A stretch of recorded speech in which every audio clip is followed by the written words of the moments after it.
Bună seara, dragi prieteni! Am revenit cu un material pe TikTok pentru că am avut o absență câteva zile. Am foarte mult de lucru în ceea ce fac eu. Învăț foarte mult pe partea de trading în prezent pentru că nu vreau să fac parte din retail, vreau să fac parte din tradingul instituțional. Astăzi vreau să vă aduc aminte despre partea de Revolut, care este un instrument financiar excepțional, dar trebuie folosit cu cap, da?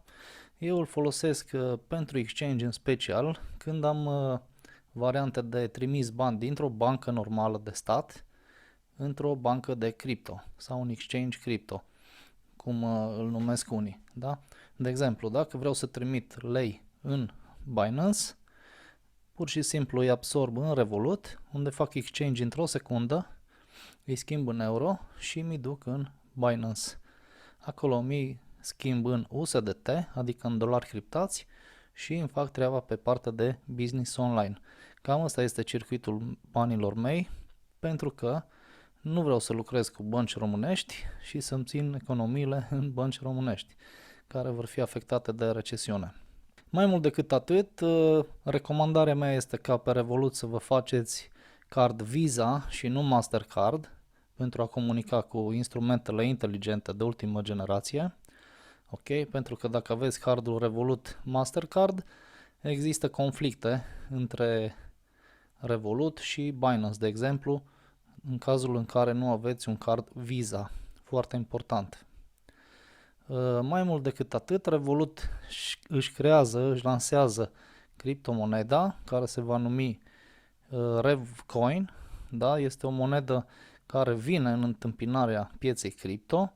În ciuda faptului că toată lumea vorbește despre căderea pieței cripto, cei inteligenți vorbesc despre participarea la piața cripto și, bineînțeles, este cea mai bună garanție financiară din prezent. Ar fi multe de discutat, nu vreau să fiu lung, vreau să fiu cât mai scurt. Tocmai dacă ne uităm la știri, vedem doar dezastre, dar este important să puteți citi printre rânduri, să puteți înțelege ce este fake și ce este știre realistă. Da? Pentru că dacă vă uitați la televizor, vă speriați și nu uitați vorba aia, să prostim poporul cu televizorul. Da?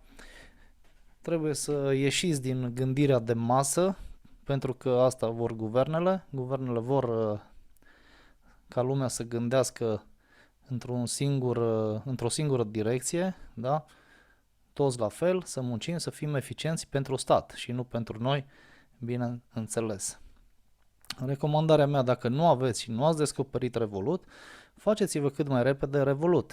Dacă aveți nevoie, mă puteți contacta, vă pot da un link de invitație. În felul acesta, cu un simplu click, vă puteți crea Revolutul sau puteți descărca direct din aplicațiile de pe telefon, Google Play, Google Magazine și App Store. Cam atât am vrut să vă spun. Mai este nevoie să fac câteva episoade, pentru că toată lumea vorbește despre bani, dar oamenii simpli nu știu care sunt cele mai bune instrumente pentru a mișca banii într-o viteză foarte, foarte mare.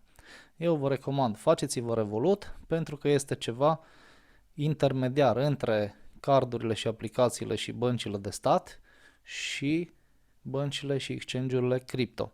Este foarte comod, puteți plăti cu el oriunde și vi-l recomand cu mare interes. Este foarte important să aveți Revolut și nu neapărat carduri de bănci de stat. Da? Mai mult decât atât,